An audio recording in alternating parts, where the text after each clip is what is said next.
2019년 4월 9일 월요일 제가 오늘 그 양성태 대법원장 재판에 잠깐 가봤는데 아직 준비 기일이에요. 예, 근데 이제 분위기 좀 보려고 그리고 뭐 또 어떤 재판을 받고 있나 하고 이제 보러 가려고 이제 늦게 갔어요. 좀 늦게 갔는데 그 양성태 대법원장 그다음 박병대 전 법원 행정처장 대법관 했던 분, 그 다음에 고영태 전 대법관 했던 분, 이렇게 세 분이서 재판을 받고 있는 건데, 제가 들어갔을 때 보니까 변호사가 검사들이 준 증거 자료가 다 주질 않았다. 예를 들어서 5,000페이지 했다가 갑자기 5,500페이지로 됐다. 이렇게 해서 그랬는데 왜 이렇게 페이지가 빠지는지 모르겠다. 이렇게 해서 그럼 진짜 판사가 뭐 증거에 의한 의견 준수를 아직도 못 받고 있다.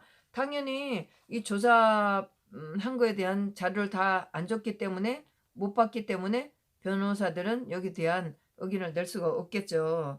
그러면서 판사가 그런 이제 변호사들 이렇게 막 페이지가 빠졌다는 얘기를 뭐 이렇게 얘기를 했어요. 그러면서 이제 나중에 나온 얘기인데 순번 뭐 몇 번에서 11,090번인데 11,571번 또 뭐 11,622번 이렇게 나오고 그 뒤에 나오는 것들이 페이지가 없다 이렇게 하면서 그걸 다 달라고 얘기를 했어요. 그렇게 얘기를 하고 근데 검사들이 뭐 보니까 다 줬다 뭐 그거를 어디에 줬다 그러는데 변호사는 없다. 그러니까 없다고 그러면 변호사들이 아니 검사들은 주면 되지 또 뭐 우길 건 뭔지 모르겠어요.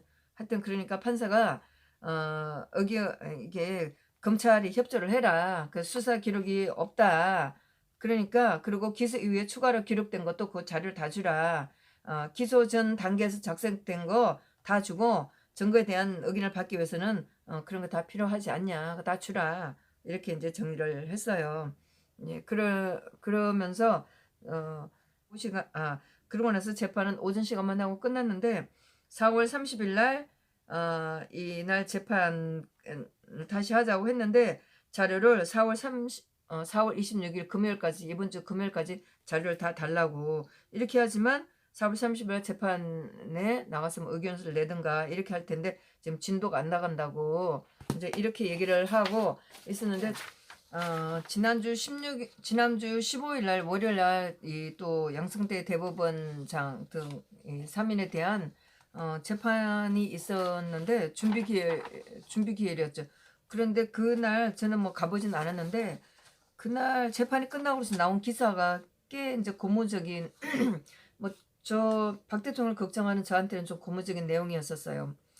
사실은 제가 봤을 때는 이 사법농단이라고 해서 지금 대법원장이라든가 그 당시에 법원 행정처에 근무했던 이분들을 재판받고 있는 거는 박 대통령 재판이랑 거의 비슷해요. 그리고 결국은 박 대통령을 또 올가매기 위한 재판이라고 생각을 하고 있는데 뭐 그래서 제가 이제 좀 가보고 싶다는 생각을 하고 있었는데 16일날 재판이 끝나고 나서 나온 기사를 보면 의외로 판사가 좀 다르게 보고 있어요.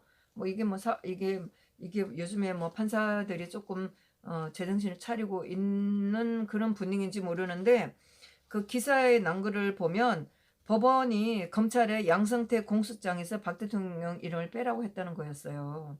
그래서 이 공소장이 이 공소장이 전부 다 재판 거래하는 거죠. 행정처에서 청와대를 찾아가서 대통령한테 대통령한테 지시를 받고 이 거래를 했다는 거잖아. 뭐 김일주 시장이나 대통령 지시를 받고 거래를 했다고 하는데 여기에서 그 판사가 이런 선입감을 주는 이런 걸 빼라고 했다는 이런 기사가 나왔어요. 사실 뭐 재판 준비 기일이라고 해도 제가 찾아가면 잘 못 알아들어요. 되게 어려워요. 그런 거는. 근데 이제 신문 기사가 이렇게 나왔는데 제가 또 지난주에 가보지도 않았고 그랬는데 여기서는 결국은 청와대 의중에 맞춰 재판에 개입했다는 내용이고 사법행정권 남용 사건을 박근혜 대통령과 연결하려고 했다. 이거 뭐 저희가 뭐 알고 있으니까 이런 거였는데 여기에 판사가 박남천 판사가 박 대통령 연결한 부분을 대다수 빼거나 삭제라고 요구했다고 16일 지난주 월요일 날 15일 날 그렇게 했다는 거예요. 그러면서 재판부가 부정적 선입관을 갖게 할 수 있는 불필요한 내용이라는 이유로 이런 거를 수정하거나 삭제라고. 아우 제가 막 거기 있었다면 저는 엄청 좀 그 뭐 재판부를 다시 봤었을 거예요. 사실 제가 오늘도 들어가서 보면서 판사가 대법관 자기 위에 훨씬 위에 있었던 상관이었는데 이 사람을 재판한다는 게 지금 말이나 돼요?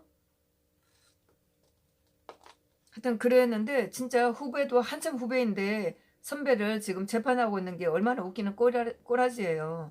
또 그랬는데 지난주에 이런 일이 있었다고. 그러면서 재판부가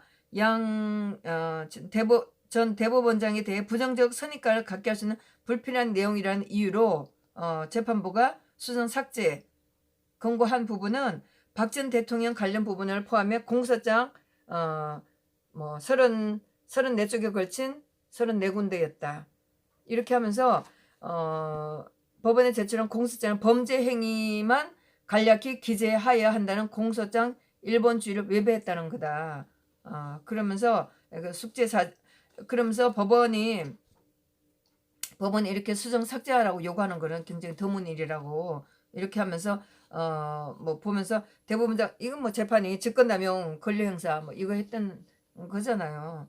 그런데 이제 가장 중요한 거는 오늘도 그 임종원 차장이 재판에서도 나왔던 얘기지만 그 일제 시대에 강제징용 상고심 처리 관련 이거하고 또 그 위안부 사건 이거 일본하고의 외교 관계를 거래해서 빨리 그렇게 좀 처리를 하라 이제 좋게 처리하라 이랬다고 하는데 여기에 문구를 보면 박 전 대통령이 국가 망신이 안 되도록 세계 속의 한국을 유념해서 사건을 처리하라라고 외부에 지시했기 때문이라 적었다. 이런데 저는 조금 뭐 대통령이 이런 얘기를 했을까 아마 중간에 어떤 다른 분들이 한 얘기가 아닐까 대통령의 말 표현이라고 조금 하기는 좀 그래요.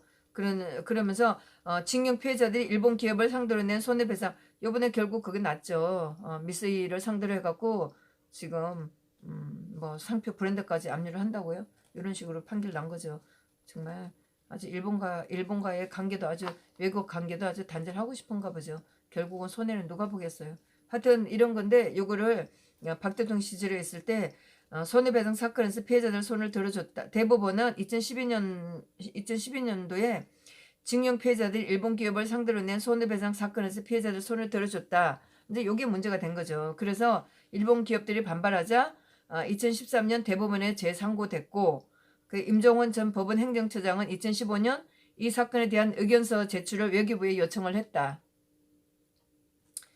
이렇게 해서 그러면서 공소장에 박근혜 대통령 요구에 따라 이전 대법원 선고를 파기할 명분을 만들어주기 위한 거였다. 진짜 뭐 일본 위협하게 되면 수단과 방법을 가리지 않고 외교 관계는 파탄이 나도 좌파들이 하겠다는 그런 목적이죠. 그리고 지금에 와서 이제 대통령하고 이 법원 행정처에서 재판을 거래했다고 하는 뭐 이렇게 했다고 하는데 지난주에 판사가 이런 부분을 모두 빼거나 고치라고 했다고. 그러면서 2013년 차한성 대법관이 법원 행정처장 신분으로 김기춘 비서실장을 공간을 찾아가 이 사건 재판을 논의했다는 부분도 변경하라고 했다. 이런 건 잘한 거죠. 그러면서 또 양 전 대법원장이 2015년 자신이 추진하는 상고법원 도입에 도움을 얻으려고 정호성 전 청와대 행정비서관을 통해 박 전 대통령 면담을 추진했다는 취지의 공소장 내용도 삭제하라고 했다. 그러면서 판사로 하여금 예단을 갖게 할 수 있거나 불필요한 내용이라는 이유로 이런 걸 빼라고 했다고. 뭐 그래서 판사가 좀 정리를 잘한 것 같아요. 그러면서 검찰이 양 대법원장 때의 법원 행정 남용의 근원이 박 전 대통령과 당시 청와대 인사들이랑 해서 부과하려는 의도로 있었다. 당연하죠. 결국은 박 대통령을 올가매기 위해서 검찰이 또 제시를 하고 있으니까요. 그러면서 이제 재판부가 이제 어떤 변호사가 한 얘기라고 그러면서 재판부가 그런 거품을 걷어내려 한 것으로 보인다. 그렇죠. 그러면서 결국 법원 행정 남용 논란도 결국 박 대통령 재임 때 벌어진 국정농단에 일하는 뉘앙스를 공소장에 담았는데 법원이 요걸 지적해서 빼라고 했다는 거죠. 뭐 잘한 거죠. 검사들이 거기에 이제 대통령 재판에 나온 그 검사들이 여럿이 있어요. 제가 기억하고 있는 박주영 아주 목소리를 쫙 깔고 아주 구역질나게 하는 놈이에요. 네, 그랬는데 나오면서 이제 검사들이 조금 곤란하게 됐는데 판사가 판단을 잘한 거죠. 재판 내용을 잘 본 거죠. 그러면서 공소장을 고칠 경우 검찰 스스로 불필요한 내용을 공소장에 적었다고 인정하는 꼴이기 때문에 이런 게 한두 개인가요? 박 대통령 재판에서도 이런 게 전부였었는데 김세윤이는 한마디도 안 했어요. 아주 엉터리 재판을 한 거죠. 정말 제가 들어도 정말 말도 안 되는 거 그런 거 얼마든지 빼라고 하고 넘어갈 수 있는 건데 김세윤은 한 개도 안 고쳤어요. 검찰들이 했던 거 그대로 해갖고 재판이 엉터리 판결을 했던 놈이에요. 그런데 지금 이 판사는 이런 필요 없는 거는 선입감을 줄 수 있는 거 이런 걸 다 빼라고 했고 그러면서 보니까 재판부 요구를 무시하는 것을 비칠 수 있기 때문에 공소장 뭐 일본주의 크게 위반된다고 법원이 판단할 경우 공소 기각 판결할 수도 있다. 당연한 거죠. 이게 재판이 뭐 제대로 된 재판이에요. 너무나 의도적인 재판인 거죠. 근데 재판 내용은 사실 어렵고 뭐 이렇게 정리가 돼서 보면은 뭐 이해가 되는데 재판장에 앉아 있으면 무슨 얘기인지 잘 못 알아듣겠어요. 예. 근데 임종헌 그 행정처장 재판을 오후에 잠깐 가봤는데 잘 못 알아듣겠어. 그냥 졸고 있다가 물론 저기 그 일본 그 강제징용에 대한 거 뭐 얘기하는데 듣다가 쉬는 시간 돼갖고 저는 그냥 나와 버렸어요. 뭐 그 쭉 대통령 사건 같은 경우는 그나마 좀 낫는데 뭐 법업 사법권에 관한 이런 거는 정말 어렵더라고요. 그리고 뭐 또 뭐 해야 될 것도 많고 이래서 그냥 나오긴 했는데 뭐 두 분의 재판이 이 네 분의 재판인데 임 처장은 따로 먼저 시작을 했고 받고 있는데 왜 따로 하고 있는지 모르겠어요. 그랬는데 이제 임종원 행정처장은 뭐 이렇게 하다 보면 곧 아마 6개월 구속 만기가 될 거예요. 그때 아마 법원이 어떻게 하는지 이제 두고 봐야죠. 예. 하여튼 뭐 이 정도의 오늘 재판 내용이었습니다. 감사합니다.